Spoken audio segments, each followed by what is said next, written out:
दोस्तों, welcome back to मैथोपिया।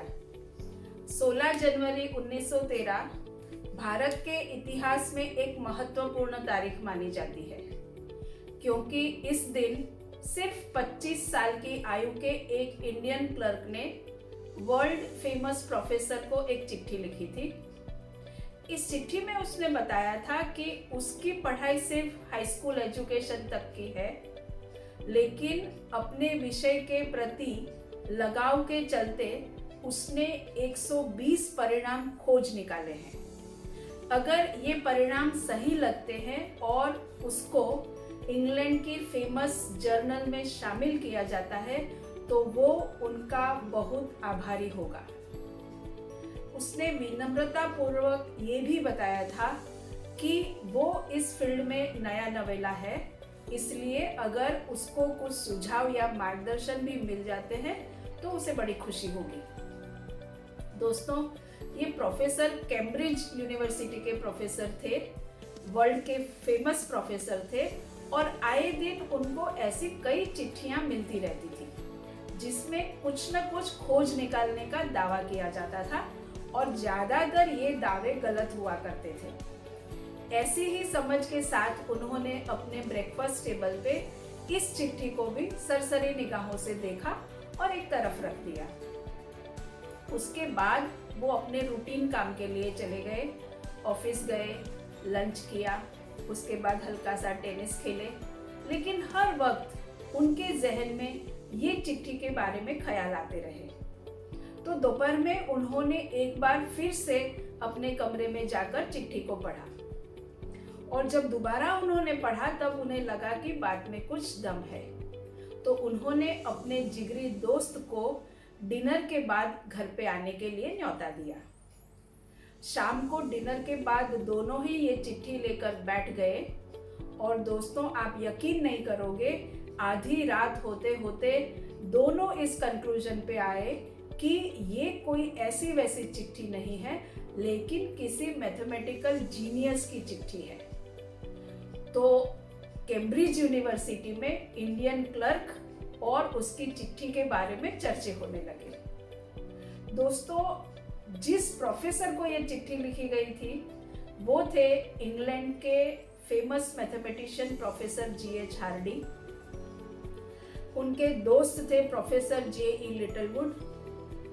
दोनों mathematician ने अकेले और इकट्ठा मैथ्स के फील्ड में इतना महत्वपूर्ण योगदान दिया था कि उन दिनों ये कहा जाता था कि इंग्लिश मैथमेटिशियन 3 है, एक प्रोफेसर हार्डी, एक प्रोफेसर लिटिलवुड और तीसरे professor Hardy and professor Littlewood. और दोस्तों, ये महान इंडियन क्लर्क जिसकी चिट्ठी के इतने चर्चे हुए वो और कोई नहीं लेकिन हमारे देश के महान मैथमेटिशियन श्रीनिवास रामानुजन। दोस्तों, आज से ठीक 5 दिन बाद यानी कि 26 अप्रैल 2020 को उनकी 100वीं पुण्यतिथि है, यानी कि ठीक 100 साल पहले अपने देश का नाम पूरी दुनिया में रोशन करके सिर्फ 32 साल की आयु में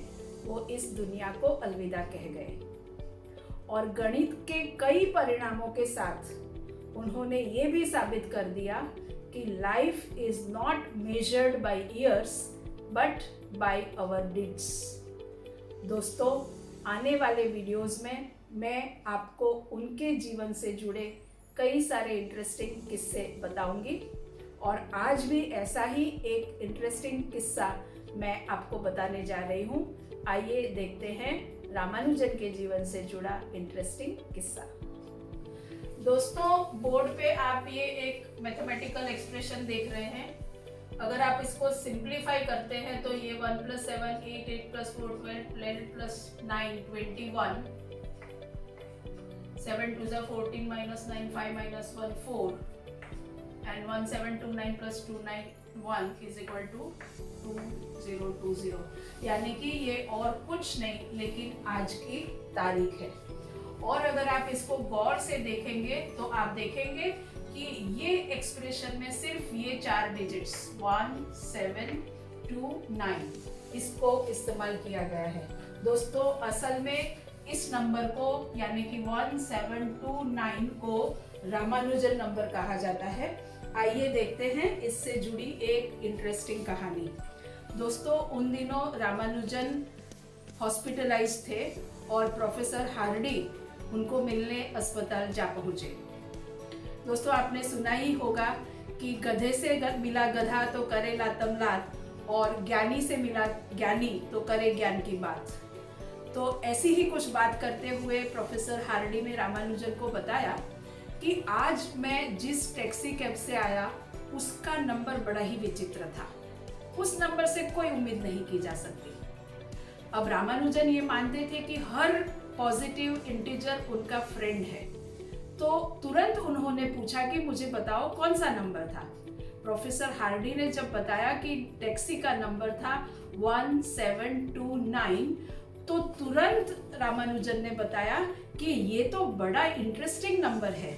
it is the smallest number which can be expressed as sum of two cubes in two different ways, यानी कि ये 1729 को दो क्यूब्स के एडिशन के रूप में दो अलग अलग तरीके से एक्सप्रेस किया जा सकता है और ऐसा ये सबसे छोटा नंबर है। और बात को आगे बढ़ाते हुए फिर प्रोफेसर हार्डी ने उनको नेक्स्ट क्वेश्चन पूछा कि फोर्थ पावर के लिए भी ऐसा कोई नंबर हो सकता है क्या।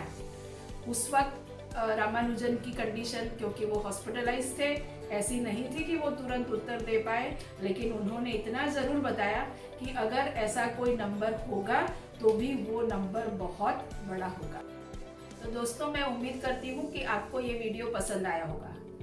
मेरे अगले वीडियो में मैं ले चलूँगी आपको रामानुजन के बचपन में और उनकी स्कूल लाइफ में। तो अगर आप उस वीडियो को देखना चाहते हैं तो मेरे चैनल को सब्सक्राइब करें, और ये वीडियो अगर आपको पसंद आया है तो इसको लाइक एंड शेयर करें। Thank you.